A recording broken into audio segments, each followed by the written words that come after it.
चण्याची भाजी तर तुम्ही खूपदा खाल्ली असेल, पण आज मी जी पद्धत सांगणार आहे ना, त्या पद्धतीने जर तुम्ही भाजी बनवलीत, तर बोटं चाटायला नक्कीच आवडेल तुम्हाला. तर नमस्कार मैत्रिणींनो, मी पूजा तुम्हा सर्वांचं स्वागत करते पूजा स्पेशल रेसिपीजमध्ये, जिथे तुम्हाला मिळतात झटपट, सोप्या आणि टेस्टी रेसिपीज.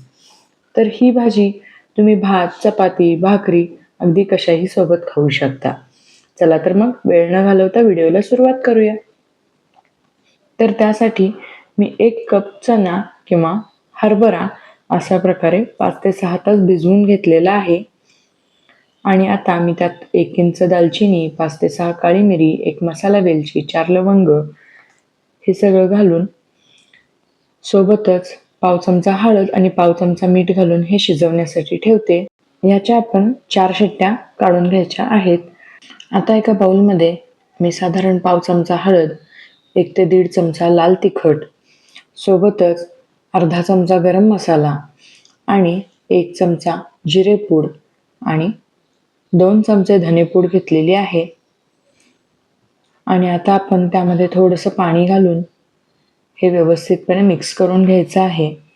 अशा प्रकारे जर तुम्ही हे मिक्स करून वापरलं भाजीमध्ये, तर आपला हा मसाला करपणार नाही, शिवाय भाजीची चवसुद्धा छान येईल.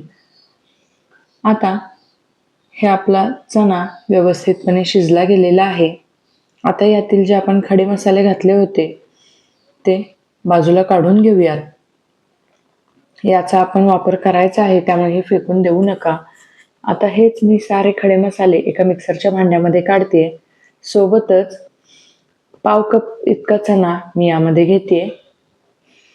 इथे तुम्ही बघू शकता चणा अगदी आपला व्यवस्थितपणे शिजला गेलाय. त्याचसोबत मी इथे एक मोठ्या आकाराचा टोमॅटो, 2 ते 3 चमचे कोथिंबिरीच्या काड्या किंवा देठ म्हणू शकता, थोडंसं आलं आणि कढीपत्त्याची 10-12 पानं आणि 10 ते 12 लसणाच्या पाकळ्या, शिवाय मुठभर कोथिंबीर घालून याचं एक असं वाटण तयार करून घेते. आणि इथं तुम्ही बघू शकता हे वाटण आपलं तयार झालेलं आहे. आता हे एका बाउलमध्ये मी ट्रान्सफर करून घेते. आता एका कढईत 2 ते 3 चमचे तेल घ्यायचं आहे आणि तेल चांगलं गरम झालं की आपण त्यामध्ये थोडीशी मोहरी आणि एक अर्धा चमचे जिरे घालायचे आहेत. मोहरी जिरे छान तडतडले की त्यामध्ये आपण एक मोठ्या आकाराचा बारीक चिरलेला कांदा घालायचा आहे आणि हे आपण व्यवस्थितपणे परतून घ्यायचं आहे.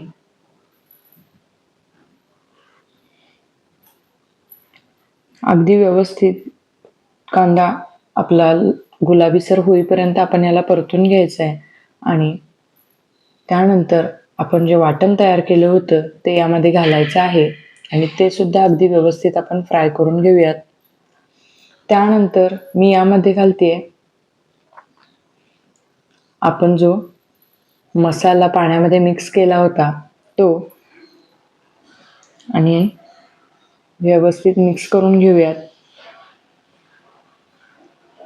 आता याला चांगलं आपण तेल सुटेपर्यंत फ्राय करून घ्यायचं आहे. कोणतीही भाजी करताना जर तुम्ही कांदा टोमॅटोची प्युरी किंवा असं वाटण तयार करणार असाल, तर त्याला चांगलं तेल सुटेपर्यंत परतून घ्या. त्यामुळे भाजीला खूप छान चव येते आणि भाजी खमंग होते. आता छान तेल सुटलं होतं म्हणून मी यामध्ये शिजवलेला हा चणा सुद्धा घातलेला आहे. याचं पाणी अजिबात फेकून द्यायचं नाही. पाण्यामध्ये त्या चण्यामधले काही पौष्टिक तत्व उतरलेले असतात, ती सुद्धा आपल्याला या भाजीमध्ये सामावून घ्यायची आहेत. आता पुन्हा मी वरून थोडंसं पाणी घालते. तुम्ही इथे बघू शकता भाजीला खूप छान दाटसरपण आलेला आहे आपल्या त्या वाटणामुळं. आता मी घालते चवीनुसार मीठ आणि पुन्हा एकदा हे सगळं मिक्स करून घेते.